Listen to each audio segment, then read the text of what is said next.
오늘 마태복음 今日また5章の最後です。イエス様が弟子たちに語られた話です。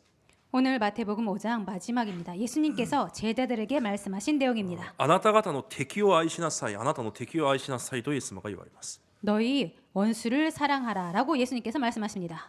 43節に見ると、あなたの敵を憎めと言われたのをあなた方は聞いていますとイエス様が言われました。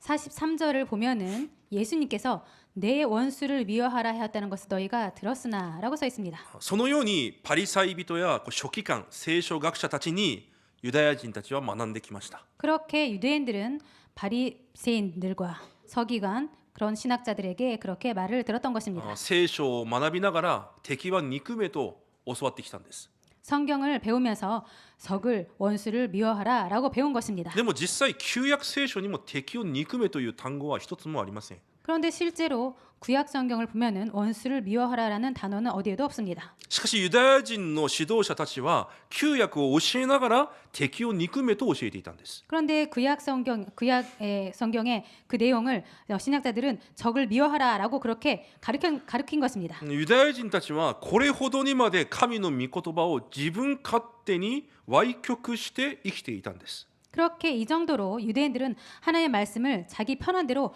왜곡했던 것입니다. これが創世記3章です。 이것이 창세기 3장입니다. サタンが何をするのかというと、 사탄이 무엇을 하는가 하면요. 御言葉が御言葉のまま私に残ることを邪魔します。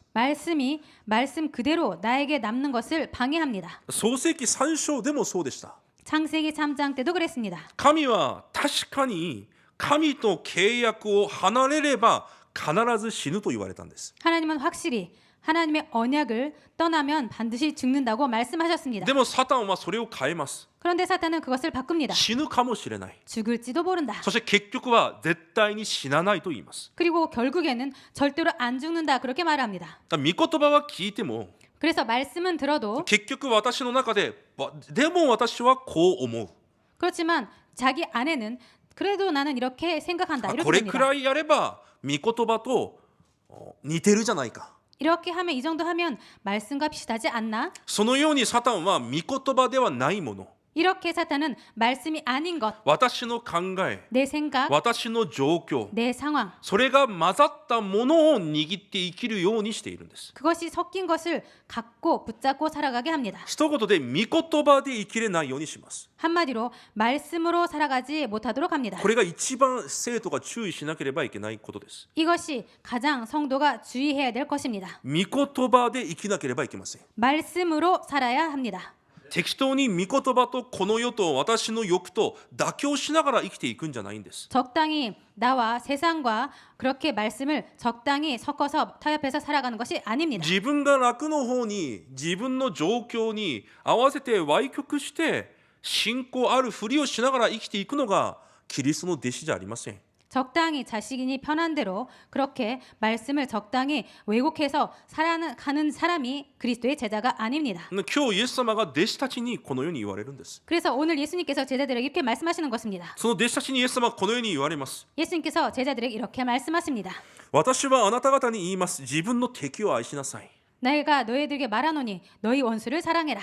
天におられるあなた方の父の子供になるためだと言います。 하늘에 계신 너희 아버지의 아들이 되리니라고 써 있습니다. 敵を愛することによって天におられる父の子供になると言います。 그 원수를 사랑함으로 하늘 아버지의 아들이 된다라는 것입니다. どういう意味ですか？ 무슨 뜻입니까? 子供は父に似ていきます。 자녀는 아버지를 부모를 닮아갑니다.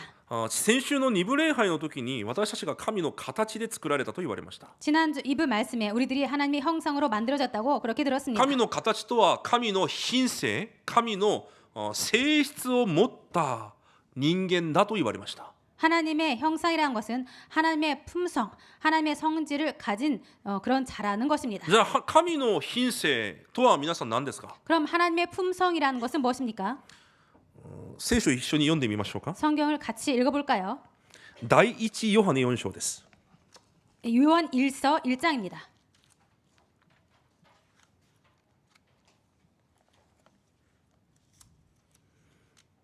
16節です。 16절입니다. 第一ヨハネ4章16節一緒に読んでみたいと思います。 요한 1서 4장 16절 읽어보도록 하겠습니다. せーの。私たちは自分たちに対する神の愛を知り、また信じています。神は愛です。愛のうちにとどまる人は神のうちにとどまり、神もその人のうちにとどまっておられます。アメン。19節20節も読んでみましょう。 19절 20절도 읽어보도록 하겠습니다. せーの。私たちは愛しています。神がまず私たちを愛してくださったからです。神を愛すると言いながら兄弟を憎んでいるなら、その人は偽り者です。目に見える兄弟を愛していないのに、目に見えない神を愛することはできません。アメン。神の品性、神は愛ですと書いてあります。 하나님의 품성, 그것은 하나님의 사랑이라고 합니다. 私たちが本当に神の子供としての祝福を味わっているなら、 우리들이 정말 하나님의 자녀로서의 그것을 누리고 있다면 私たちも敵を愛するのは当然だということです。 우리들도 적을 사랑하는 것은 당연하다는 것입니다. そのような神であるため、今日の本文を見ると、 그렇기 때문에 오늘 본문을 읽어보면 神は太陽の光を悪い人にも良い人にも照らすと言われます。 하나님은 그 하나님의 해를 좋은 사람, 나쁜 사람에게 다 불의한 자, 의로운 자에 다 비춘다고 하십니다. 雨も正しい人にも正しくない人にも降らせると言われます。 그 비도 다 의로운 자에도 불의한 자에도 내려준다고 하십니다. 私たちの心は悪い人にはなんか良くないことが起こることを願うじゃないですか。 그런데 우리들의 마음은 나쁜 사람에게는 뭔가 나쁜 일이 일어나기를 원하지 않습니까? あいつ道で何か交通事故にでも会えとか心の奥で思ったりもします。 아, 저 나쁜 놈 길 가다가 좀 교통사고를 받았으면 좋겠다. 그렇게 속으로 그렇게 생각하기도 하지 않습니까? ニュースを見ながら、あいつは死刑にならないなら俺が行って死刑にしてやるっていう気持ちを僕も何度も経験しています。 뉴스를 보면서 저 사람은 반드시 사형을 받아야 돼. 만약에 사형을 안 받는다면 내가 가서 사형이 되도록 할 거다. 그런 식으로 저도 몇 번이나 생각한 적이 있습니다. しかし神は違うということです。 그런데 하나님은 아니라는 것입니다. 今日皆さん御言葉を通してなぜ神はそうではないのか、神の心を悟る時間になることを主の皆で祝福します。 오늘 말씀을 들으면서 왜 하나님은 그렇게 하시는지 그것을 여러분께서 깨달으시기를 주님으로 축복드립니다. また神様はこのように言われます。 또 하나님 이렇게 말씀하십니다. あなたを愛する人だけを愛すること、 너를 사랑하는 사람만 사랑하는 것, あなたの兄弟だけに挨拶をすること、 너희들 형제에게만 무난하는 것, それはお前たちが罪人と言っている修税人もやっていることだよ。 그것은 너희들이 죄인이라고 생각하는 세리들도 이같이 하고 있다. それは神を知らない異邦人たちもやっていることだよ。 이것은 하나님을 모르는 이방인들도 그렇게 하고 있다. イエス様はそのように言われます。 예수님께서 오늘 그렇게 말씀하십니다. 先週2部のメッセージでまたこのような内容がありました。 지난주 2부 말씀에 이런 내용이 있었습니다. 神の義と真理と聖によって作られたと言われます。 하나님의 의와 진리와 성스러움으로 만들어졌다라고 써 있습니다. その聖、清さというのはこの世と区別されたことだと言われました。 그 하나님의 성스러움, 거룩함이란 것은 이 땅과 구별되었다라는 것입니다. 本当に私たちが神の人として神の子供としてこの世と区別されているなら、 정말로 우리들이 하나님의 사람으로서 하나님의 자녀로서 이 땅과 구별됐다면 この世とは同じにはなれないという話を今イエス様はされているんです。 이 세상과 똑같이는 안 된다. 그렇게 예수님께서 말씀하십니다. だから最後にイエス様は言われます。 그렇기 때문에 마지막으로 예수님께서 말씀하십니다. あなた方の天の父が完全であるようにあなた方も完全でありなさい。 하늘에 계신 너희 아버지 온전하신 같이 너희도 온전하라. すなわち神が私のようなものを愛され救われたように、 즉 하나님께서 나와 같은 자를 사랑하셔서 구원하신 것 같이 私たちも愛しなさいということです。 우리들도 그렇게 그들을 사랑하라라는 こ 것입니다. れが今日の本文の話です。 이것이 오늘 본문의 내용입니다.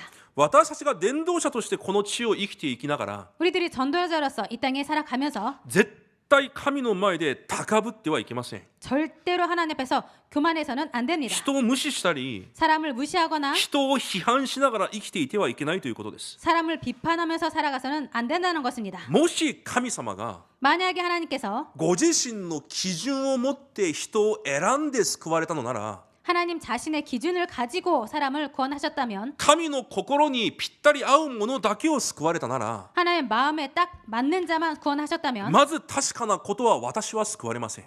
먼저 확실한 것은 저는 구원을 받을 수 皆さん 없었습니다. は知りませんが、私は絶対救われることができません。 여러분들은 어떨지 모르겠습니다만 저는 절대로 구원받을 수 없었습니다. だから神が言われるんです。神と同じ心を持って伝道者として生きていきなさいと。 그렇기 때문에 하나님께서 말씀하시는 것입니다. 하나님과 똑같은 마음으로 그렇게 전도자로 살아가라고. 今何週間にかけてマタイ5章を確認してきました。 지금 몇 주에나 걸쳐서 마태복음 5장을 확인했습니다. 悪い人、悪人を許して、 나쁜 사람, 악인을 용서하고 むしろ全てを与えて、 오히려 모든 것을 주고 そして今日は愛しなさいと言われます。 그리고 오늘은 또 사랑하라고 하십니다. どうですか皆さん、可能ですか不可能ですか？ 여러분들 어떻습니까? 가능합니까? 불가능합니까? 可能な人はアーメンと言ってみてください。 가능하신 분은 아멘이라고 말씀해 보시기 바랍니다. いや、絶対僕はできない。 아니요, 저는 절대로 못합니다. あんな悪いやつをどうやって愛するんだ。 저렇게 나쁜 놈을 어떻게 사랑할 수 있을까? あんなことをしたやつをどうやって許せばいいんだ。 저런 나쁜 짓을 한 저놈을 어떻게 용서할 수 있을까? 俺様が直接死刑にしてあげよう。 내가 직접 사형으로 만들 거야. そのような方もいるでしょう。 그런 분도 있을 것입니다. 十分理解できます。 충분히 이해할 수 있습니다. それが正しいかもしれません。 그것이 맞을지도 모릅니다. 私もそうですし、そうでありました。 저도 그렇고요. 저도 그랬었습니다. 本当に悪いやつを僕は我慢ができないんですよ。 정말로 나쁜 사람을 저는 참을 수가 없습니다. 本当に行って殴り倒したいです。 정말로 가서 때려 죽이고 싶습니다. 죽이는 소리는 안 했습니다. 殺すとまでは言ってないんですけど。 죽이고 싶다고까지는 말씀 안 했습니다. でも確かなことはあります。 그런데 확실한 것은 있습니다. それが神の御声ではないということです。 그것이 하나님의 음성은 아니라는 것입니다. あいつは許せない。 저놈은 용서할 수 없다. みんな持ってます。 모두 갖고 でも 있습니다. 確かなことは知ってます。 그런데 확실한 것은 알고 있습니다. 死んでも許すことができない。 죽어도 용서할 수 없다. 絶対愛することなんかできない。 절대로 사랑할 수 없다. 確かなことはそれは神の心、神の御声ではないということです。 확실한 것은 그것은 하나님의 음성, 하나님의 마음이 아니라는 것입니다. それがサタンの声であることは間違いないです。 그것이 사탄의 소리라는 것에는 틀림이 없습니다. 私ができるできないを置いといて、それは神の御心じゃないんです。 내가 할 수 있다, 할 수 없다를 내버려 두고 그것은 하나님의 음성이 아니라는 것입니다. 韓国は以前日本の植民地でした。 한국은 옛날에 일본의 식민지였습니다. だから韓国の人もこう日本人を敵と考えている人が、結構います。 그렇기 때문에 한국 사람들이 일본을 그렇게 원수로 생각하는 사람들이 많이 있습니다. だからそうなのか分かりませんが、 그렇기 때문에 그런지 모르겠습니다만 日本に韓国から来ている宣教師たちの中でも日本人が嫌いだという人が結構います。 일본에 선교사로서 오신 분들 중에서도 일본이 싫다라고 그렇게 생각하는 사람들이 꽤 있습니다. 日本で日本福音化を叫びながら生きていく生徒の中でも、私は日本人が嫌いだという生徒結構います。 일본에 와서 일본 복음화를 외치고 있는 사람들 중에도 나는 일본 사람이 싫다라고 생각하는 사람들, 그렇게 말하는 사람들이 꽤 있습니다. 申し訳ないんですけど、正直な話、私は伝道者じゃないと思ってます。 정말 죄송합니다만 저는 그런 사람들을 전도자라고 생각하지 않습니다.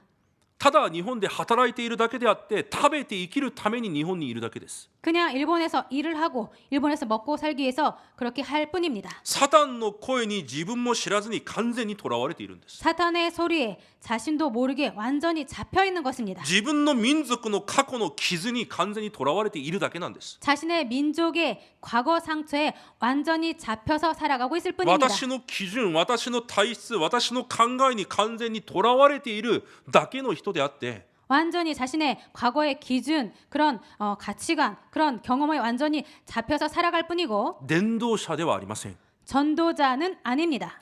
私たちが本当に伝道者であるなら、 우리들이 정말로 전도자라면 本当にキリストが私の唯一の真理であるなら、 정말로 그리스도가 우리들의 유일한 진리라면 私たちはサタンの声ではなく神の御声に聞き従わなければいけません。 우리들은 사탄의 소리가 아니라 하나님의 음성에 따라 살아가지 않으면 안 됩니다.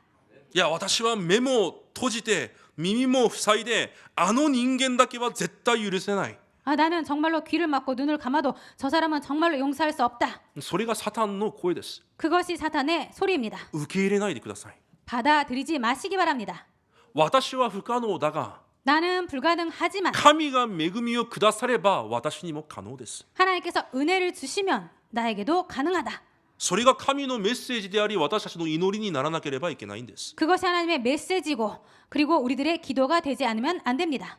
神が私たちにその恵みをくださるなら 하나님께서 우리들에게 그 은혜를 주신다면 私たちも敵を愛することができるんです。 우리들도 원수를 사랑할 수 있게 됩니다. 間違いないです。 틀림없습니다. 人として来られたイエス様のように 사람으로서 오신 예수님처럼 伝道者ステパノやパウロのようにです。 전도자 스테반, 바울처럼 말입니다. じゃあ私たちがその敵をも愛する恵みを受けるためには 그럼 우리들이 그런 원수도 사랑하는 그런 것이 가능하려면 まず発見しなければいけない、見つけなければいけないものがあります。 먼저 발견해야 될 것이 있습니다. それが私もまた神の敵であったということです。 그것이 나 또한 하나님의 원수였다라는 것입니다. 今私の敵が問題じゃなくて 지금 내 원수가 문제가 아니라 私が人の敵じゃなくて創造主神の敵だったんです。 내가 사람의 원수가 아니라 창조주 하나님의 원수였다라는 것입니다. どうですか、生き残れそうですか、 어떻습니까? 神の敵として。 어떻습니까? 하나님의 원수로서 살아남을 수 있을 것 같습니까? 必ず死ぬしかない私だったんです。 반드시 죽어야 되는 우리들이었습니다. その敵であった私を神が先に愛されたと聖書は言います。 그 하나님의 원수였던 우리를 하나님께서 먼저 사랑하셨다라는 것입니다. コロサ1章21節に見ると 골로새서 1장 21절을 보면요. あなた方も神から遠く離れていて神の敵として悪い行いの中にいたと確かに言われます。 전에 악한 행실로 멀리 떠나 마음으로 원수가 되었던 너희들이라고 확실히 써 있습니다. 悪い行いとは何ですか。 악한 행실이란 무엇입니까? 人間の根本である神から離れて 인간의 근본인 하나님에서 떠나서 主人を裏切って 주인을 배신하고 私が主人となり 내가 주인이 되어서 私の欲通り 내 욕심대로 私だけのために生きてきたことが罪なんです。 자신만을 위해서 살아온 것이 죄입니다. 主人にとっては。 주인에게는 말입니다. だから私たちも神の敵であると聖書は確かに言います。 그렇기 때문에 우리들도 하나님의 원수라고 성경은 확실히 だか 말합니다. らエペソ2章1節から3節で言われるんですよ。 그렇기 때문에 에베소서 1장 1절부터 3절에 말하는 것입니다. 生まれながら神の怒りを受けるしかない存在だと。 본질상 진노의 자녀로 본질상 진노의 자녀라는 것입니다. 今人の性格や人の暮らしが問題じゃないんですよ。 지금 사람의 생각과 성격과 삶이 문제가 아닙니다. 生まれながら神の怒りを受けるしかない神の敵として生まれるんです。 본질상 진노의 자녀로 그렇게 살아가는 것입니다. その世に生まれるんです。 그렇게 태어나는 것입니다. 神の敵であるから 하나님의 원수이기 神 때문에 の怒りを受けるのは当然なんです。 하나님의 진노를 받는 것은 당연합니다. そのような私たちに 그러한 우리들에게 神がどのような愛を与えられたのか、 하나님께서 어떠한 사랑을 주셨는가? ローマ5章10節を一緒に読んでみましょう。 로마서 5장 10절을 같이 읽어보도록 하겠습니다.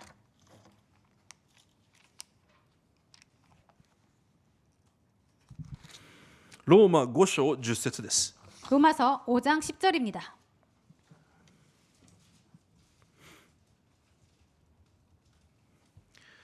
一緒に読みます。 같이 읽겠습니다. 私が福音を伝えるときに、ごめんなさい、必ず伝える聖句です。 제가 복음을 전할 때 반드시 전하는 성경 구절입니다. 10節ともに読みます。 10절 같이 읽겠습니다. 敵であった私たちが御子の死によって神と和解させていただいたのなら、和解させていただいた私たちが御子の命によって救われるのはなおさら一層確かなことです。アメン。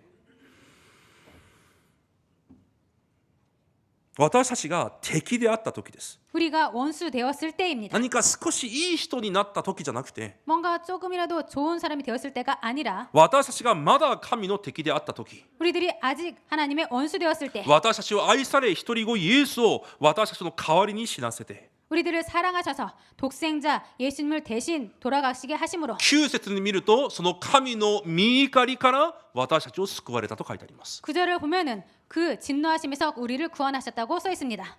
私たちはもともと神の敵だったんです。 그래서 우리들은 원래부터 하나님의 원수였습니다. 開いてるから5節も読んでみましょう。 펼치고 있으니까 5절도 읽도록 私が好 하겠습니다. きな聖句です。 제가 좋아하는 성경 구절입니다. 一緒に読みます。 같이 읽겠습니다. この希望は失望に終わることがありません。なぜなら私たちに与えられた聖霊によって神の愛が私たちの心に注がれているからです。アメン。 아멘. このような愛を受けた私たちです。 이러한 사랑을 받은 우리들입니다. でも未だに私たちは神の敵のように生きているかもしれません。 그런데 아직까지도 우리들은 하나님의 원수된 것처럼 살아가고 있을지 모릅니다. ヤコブ4章4節に見ると 야고보서 4장 4절을 보면요. 誰でもこの世の友となろうとする者 누구든지 세상과 벗이 되고자 하는 자, それは自ら神の敵となることだと書いてあります。 그 자는 스스로 하나님과 원수되는 것이니라라고 써 있습니다. 神の形で創造された私が 하나님의 형상으로 만들어진 우리들이 私だけを愛し 자신만을 사랑하고 私の肉だけを愛し 자신의 육만을 お 사랑하고 金を愛し 돈을 사랑하고 この世の快楽楽しみを愛することが 이 세상의 쾌락과 즐거움만을 사랑하는 자가 神の敵となることだと確かに聖書は言われます。 하나님과 원수되는 것이라고 확실히 써 있습니다. だから私たちが未だに神の敵として生きているかもしれません。 그래서 아직까지 우리들은 하나님의 원수로 살아가고 있을지 で 모릅니다. もそのような私たちを神は愛され 그런데 그런 우리들을 하나님께서 사랑하셔서 救われ 구원하시고 今も変わらず神の愛で導かれ 지금도 변함없이 하나님의 사랑으로 인도하시고 そして私たちを待っておられます。 그리고 우리들을 기다리고 계십니다. それが私たちの状態なんです。 이것이 우리들의 상태인 것입니다. 私の敵以前に 우리들의 원수 이전에 私が創造主の敵だった。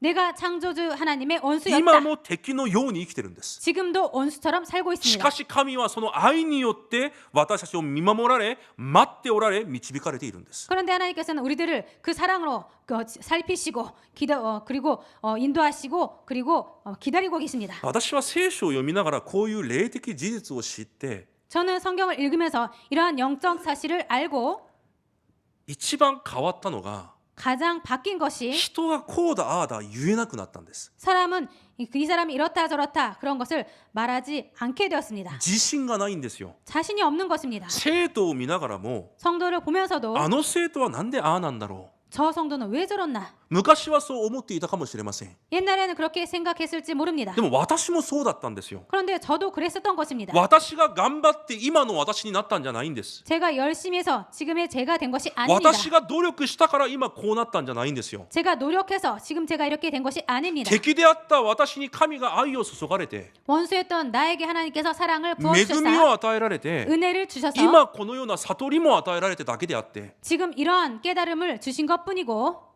だから何も言えなくなりました。 그렇기 때문에 아무것도 말할 수 없게 どん 되었습니다. な人を見てもです。 그 어떤 사람을 私 보든지입니다. の方が悪人なんですよ、神の前で。 제 자신이 오히려 하나님 앞에서 악인인 것입니다.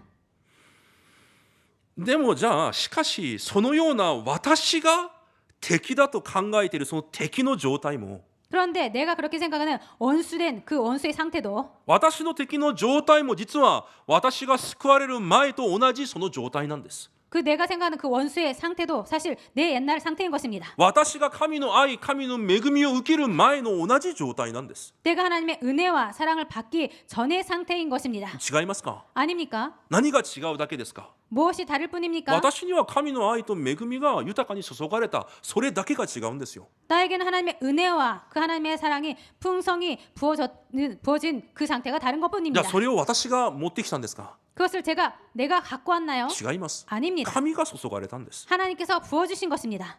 だから絶対伝道者は神の前で高ぶっちゃいけません。 그래서 절대로 전도자는 하나님 앞에서 교만해서는 안 됩니다.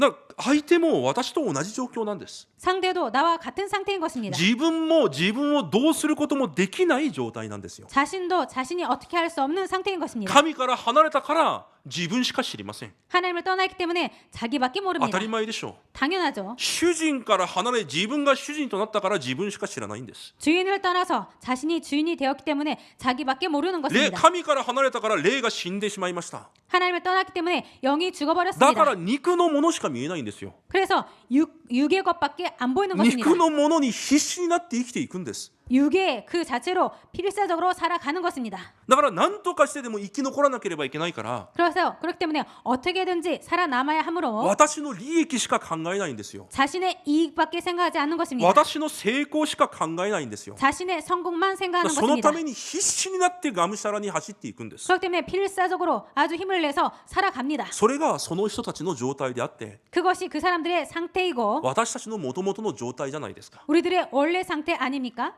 私が生きるために 내가 살기 위해서 私も自ら私をどうすることもできない。 내가 나의 자신을 스스로 어떻게 할 수도 없고 だから私の利益世の快楽に向かってただ走っていくんです。 그래서 자신의 이익과 세상의 쾌락을 위해서 열심히 달려갑니다. 私たちもそうするしかなかった。 우리들도 그렇게 할 수밖에 없었다. 私たちの両親もそう生きるしかなかった。 우리들의 부모도 그렇게 살 수밖에 없었다. 私たちの周りにいる不信者もそう生きるしかないんですよ。 우리들의 주변에 있는 불신자도 그렇게 살아갈 수밖에 없는 것입니다. 私も 나도 私の家族も 제 가족도 私たちの周りにいる人々も 우리들에 있는 주변에 있는 사람들도 実は本当の敵である悪魔に完全にとらわれている状態だからです。 사실은 진짜 원수인 마귀에게 완전히 사로잡혀서 살아가는 것입니다. なので私たちの本当の敵は人ではなくて悪魔というサタンです。 그렇기 때문에 우리들의 진짜 원수는 사람이 아니라 마귀 사탄인 것입니다. サタンという単語の意味は敵対するものという意味です。 사탄이라는 단어의 뜻은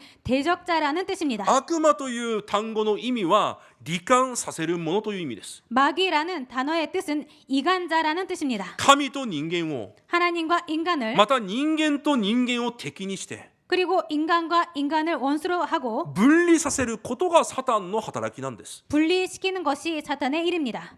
その働きを今その多くの悪霊たち 지금 그런 많은 영들 その悪霊たちが今も惑わす霊としてその働きを全ての人間にしているんです。 그 악령들이 지금도 미혹하는 영으로 많은 사람들에게 역사하고 있습니다. ヨハネ10章8節から10節に見ると 요한복음 10장 8절부터 10절을 보면요. サタンは盗人であって強盗であると書いてあります。 사탄은 도둑이고 그리고 훔치는 자라고 써 있습니다. だからサタンがしていることは神が私たちにくださった神の形を奪ってゆき 그래서 사탄이 하고 있는 것은 하나님의 형상인 그 형상을 빼앗아 가는 것이고 天の祝福をすべて奪ってゆき 하늘의 축복을 모두 빼앗아 가고 私たちを殺し滅ぼすことなんです。 우리들을 죽이고 멸망시키는 것입니다. この霊的事実をまず見なければいけないんです。 그렇기 때문에 이 영적인 사실을 먼저 봐야 됩니다. なのでマタイ5章は肉の話じゃなくて霊的話なんです。 그래서 마태복음 5장은 육의 내용이 아니라 영의 だ 내용입니다. から肉の基準で見ると絶対理解できない話なんですよ。 그래서 육의 눈으로 보면은 절대로 이해할 수 없는 내용인 것입니다. ある人が誰かに悪い人に脅迫されてしょうもなく悪いことをしたとしたら 어떤 사람이 나쁜 사람에게 협박받아서 어쩔 수 없이 나쁜 일을 했다라면 この世の法律もその点を受け入れます。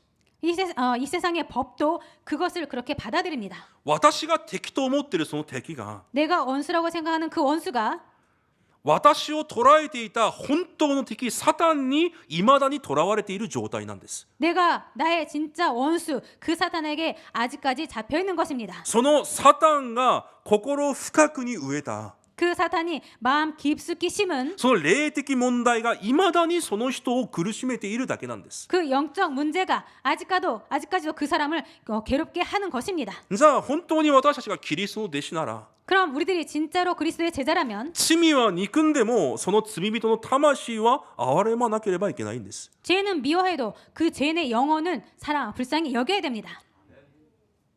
サタンは憎んでも 사탄은 미워해도 そのサタンにとらわれている魂を憐れむのが伝道者の心なんです。 그 사탄에게 사로잡힌 영혼을 불쌍히 여기는 것이 전도자의 마음인 それが 것입니다. 神の心なんです。 이것이 하나님의 마음인 皆さん 것입니다. この心を答えられないと絶対伝道者になることできません。 여러분은 이 마음을 응답받지 않으면 절대로 전도자가 될 수 없습니다. だからとても重要なマタイ5章6章は本当に重要なんです。 그렇기 때문에 마태복음 5장, 6장은 정말로 중요합니다. イエス様がキリストの弟子たちに一番最初に与えられたメッセージです。 예수님께서 제자들에게 가장 먼저 주신 말씀입니다. それを私と合わないからといって無視して生きていてはいけないということです。 그것을 나와 맞지 않는다고 해서 무시하면서 살아서는 안 된다는 것입니다. 本当に私たちが御言葉に集中し 정말 우리들이 말씀에 집중해서 ただキリストの弟子であるなら 오직 그리스도의 제자라면 御言葉通り答えられなければいけない重要な御言葉です。 말씀대로 응답받아야 되는 중요한 말씀입니다. なので今日3番目だから私たちがこのような霊的事実を知り 그렇기 때문에 세 번째 정말 우리들이 그래서 이 영적인 사실을 알고 本当に私が先に神の愛を受けているもので間違いないなら 정말로 하나님의 사랑을 먼저 받은 자임에 틀림이 없다면 またその愛を本当に今日も明日も24時間味わっているなら 정말로 그리고 우리들이 어제도 오늘도 24시간 그 사랑을 누리고 있다면 私たちも敵を愛することができるということです。 우리들도 그 원수를 사랑할 수 있다라는 것입니다. できそうにないですか？ 할 수 없을 것 같습니까? ヨハネ4章、第一ヨハネ4章を読んでみます。 요한일서 4장을 읽겠습니다.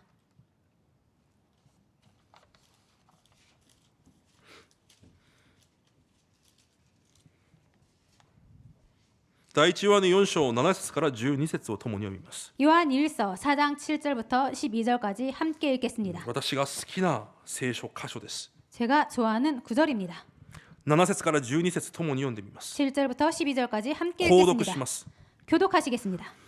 愛する者たち、私たちは互いに愛し合いましょう。愛は神から出ているのです。愛がある者は皆神から生まれ、神を知っています。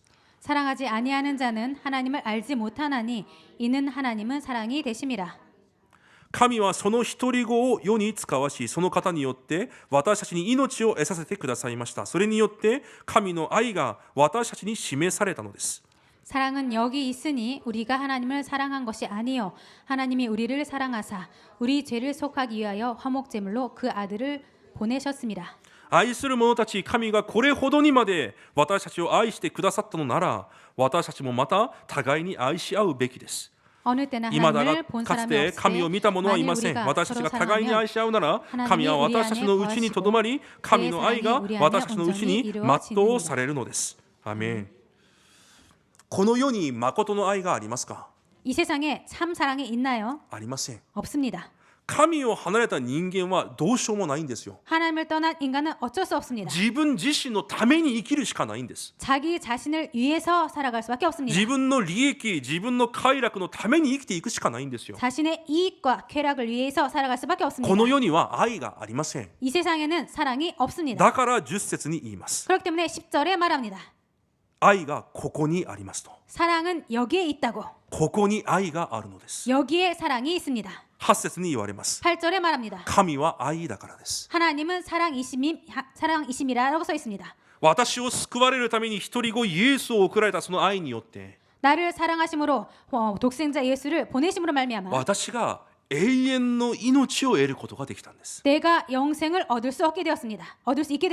その永遠の愛を私が受けたため、 내가 그 영원한 사랑을 받았기 때문에 私もその愛で他の魂を愛することができるんですよ。 나도 그 사랑으로 다른 사람을 사랑할 수 있게 됐습니다. この愛を本当に私が体験したものは 정말로 이 사랑을 자신이 체험한 자는 変わっていくようになっています。 바뀌어지게 되어 있습니다. 体験したことがないんですよ。 체험한 적이 없습니다. 読んだことはあって 읽은 적은 있고 頭では知っていても 머리로는 알고 있어도 実際私が受けた愛として体験したことがないんですよ。 실제로 내가 받은 사랑으로 체험한 적이 없습니다. だから変わらないんです。 그렇기 때문에 바뀌지 않습니다. 皆さんこの体験を皆さんが今日からされることを主の皆で祝福します。 여러분들 정말로 이 사랑을 여러분들께서 오늘부터 체험하시기를 원합니다.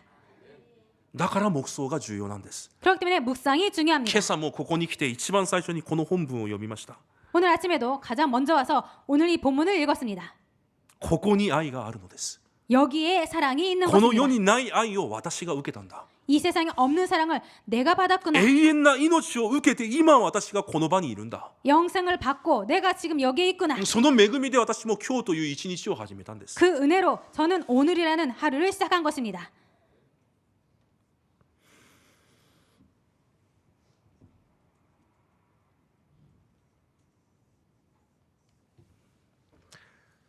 聖書もう一箇所だけ読んでみましょう。 성경 한 구절 더 읽겠습니다.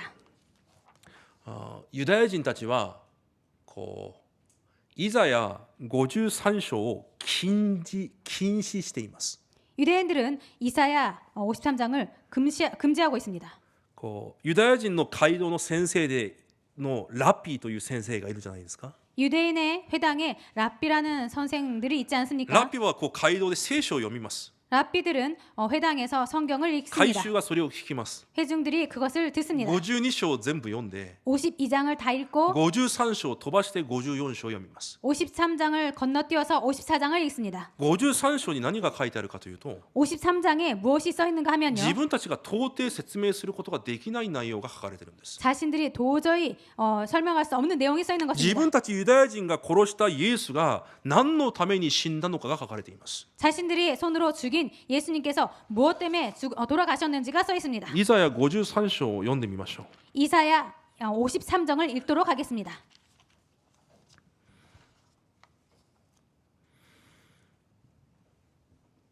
5節と6節です。 5절 6절입니다. イザヤ53章5節6節一緒に読みます。 이사야 53장 5절 6절 같이 읽겠습니다. せーの。しかし彼は私たちの背きのために刺され、私たちの咎のために砕かれたのだ。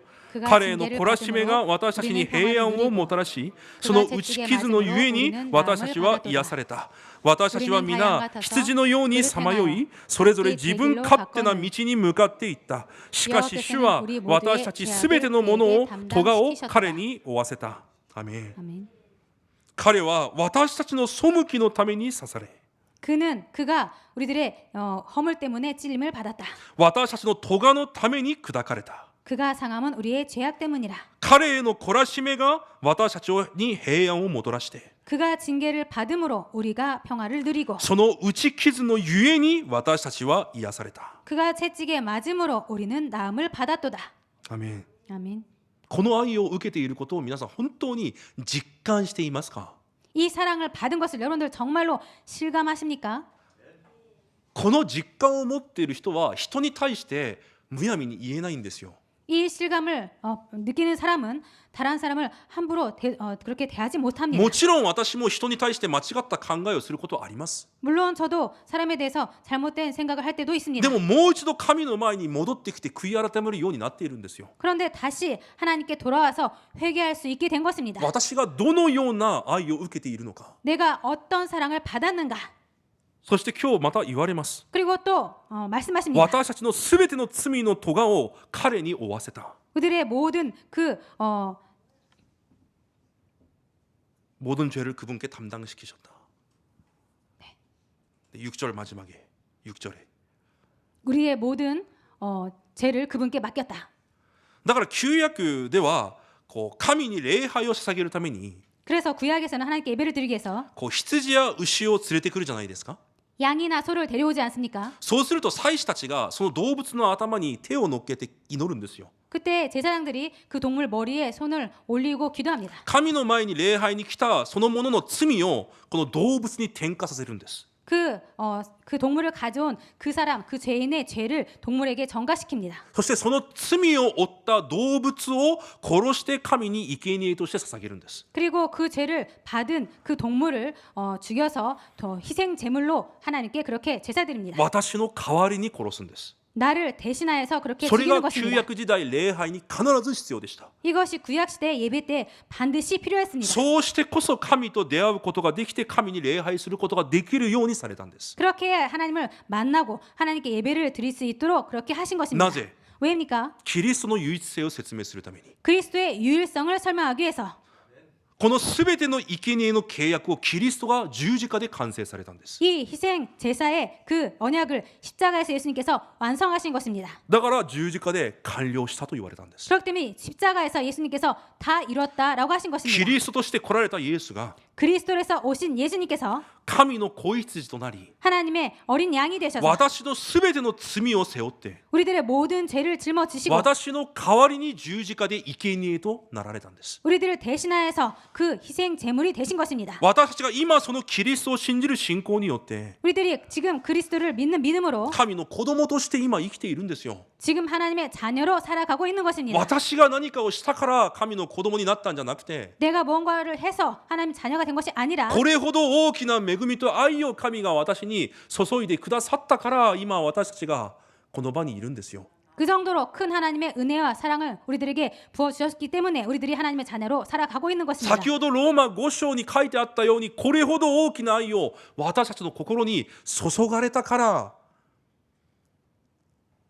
今私たちがこの場にいるんです。 아까 로마서 5장에 읽었듯이 하나님의 이 정도로 큰 하나님의 은혜와 사랑을 우리들에게 부어주셨기 때문에 우리들이 지금 이렇게 살아가고 있는 것입니다. この福音の偉大さを 이 복음의 위대함을 この神の愛を毎日黙想祈りを持って味わう人は 이 하나님의 사랑을 매일 묵상하고 기도하는 사람은 人の前で倒れたり 사람 앞에서 무너지거나 問題の前で崩れたり 문제 앞에서 무너지거나 世のもののせいで計算したり葛藤したり 세상의 것 때문에 계산하고 갈등하거나 しないんですよ。 그렇게 안 합니다. この世にない愛が私の中にあるから。 이 세상에 없는 사랑이 나에게 있기 때문에 私たちはキリストの弟子でありこの時代の伝道者です。 그렇기 때문에 우리들은 그리스도의 제자여 이 시대의 전도자입니다. この時代の伝道者キリストの弟子です。 이 시대의 전도자 그리스도의 제자입니다. そのような私たちがこの愛を本当に受けているなら 그런 우리들이 정말로 이 사랑을 받았다면 本当に味わっているなら 정말로 누린다면 私たちも敵を愛することができるということです。 우리들도 원수를 사랑할 수 있다라는 것입니다. その答えが皆さんにあることを主の皆で祝福します。 이 응답 여러분들 있으시기를 주님의 이름으로 축복드립니다.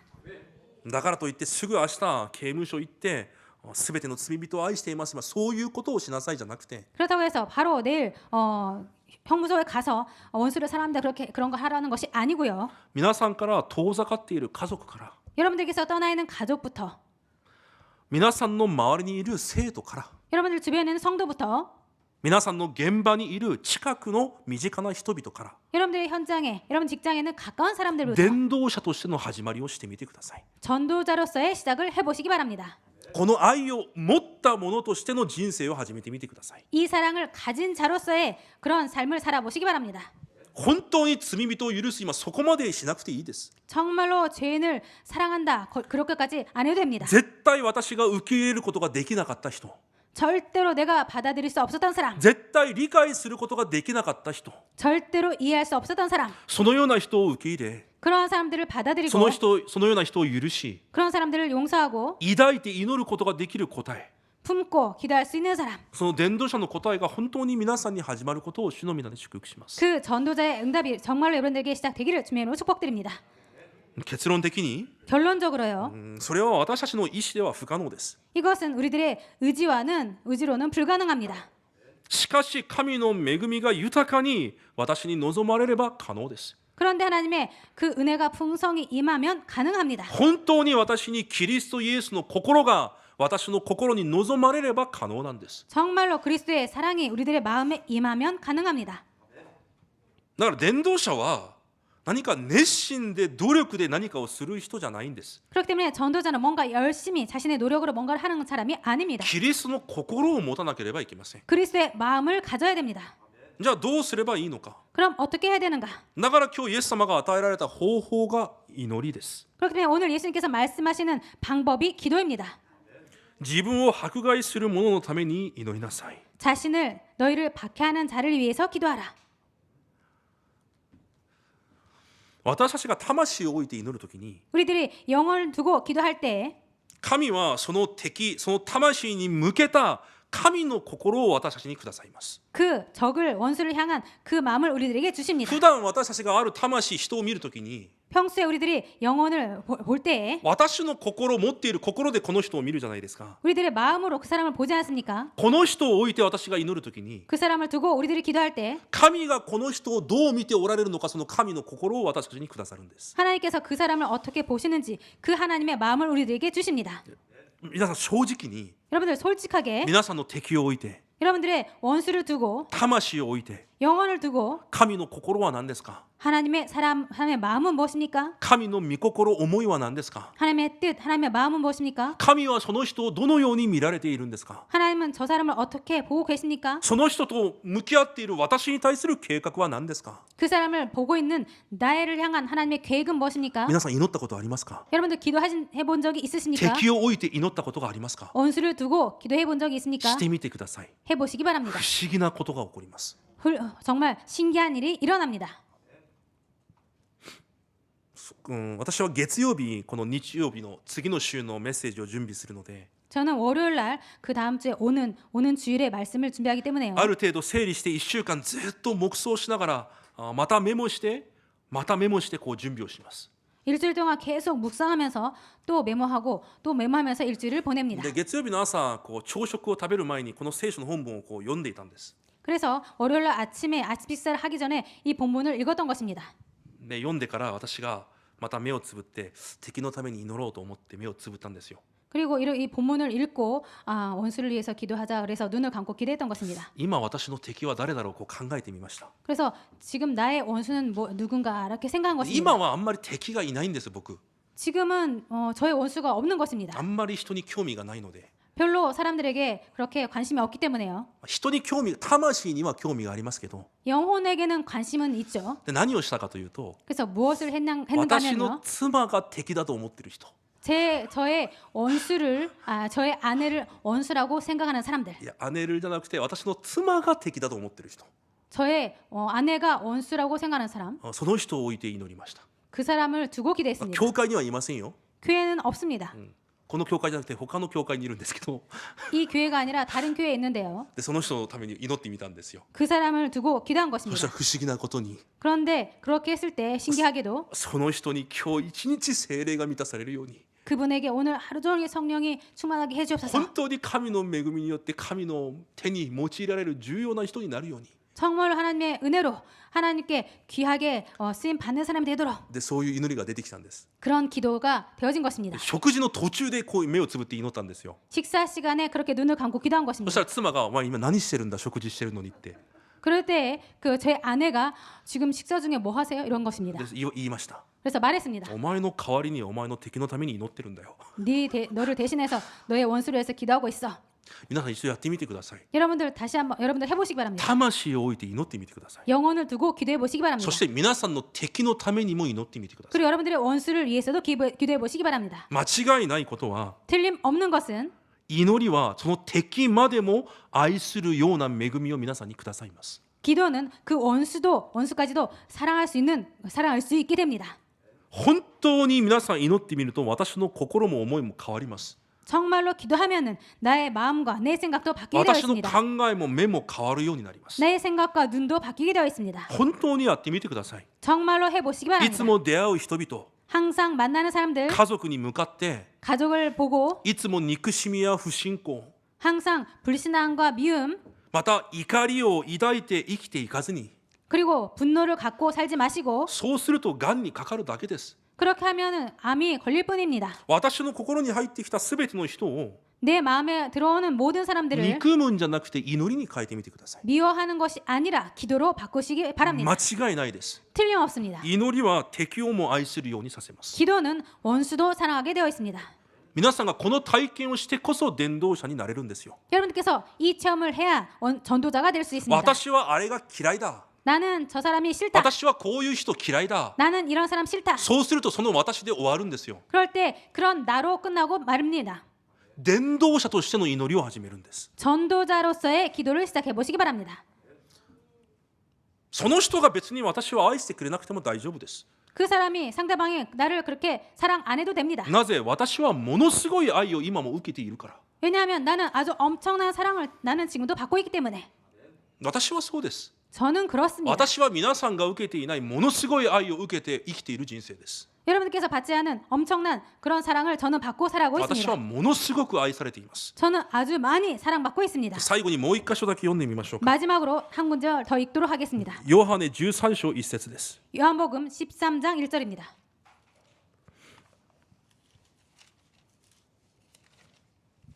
私の人生の秘密奥義を皆さんに教えます。 제 인생의 비밀을 여러분들에게 가르쳐 드리겠습니다.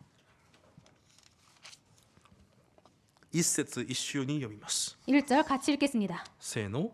さて杉越の祭りの前のこと、イエスはこの世を去って父の身元に行くご自分の時が来たことを知っておられた。そして世にいるご自分の者たちを愛してきたイエスは彼らを最後まで愛された。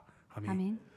イエス様はご自身の弟子たちを愛され最後まで愛されます。 예수님은 자신의 제자들을 사랑하시되 끝까지 사랑하셨습니다. キリストの弟子として生きている私の人生はこんな人生なんです。 그리스도의 제자로 살아가는 우리들의 인생은 이런 인생인 イエ 것입니다. スに愛され最後まで愛される人生が私の人生です。 예수님께 사랑받고 끝까지 사랑받는 인생인 것입니다.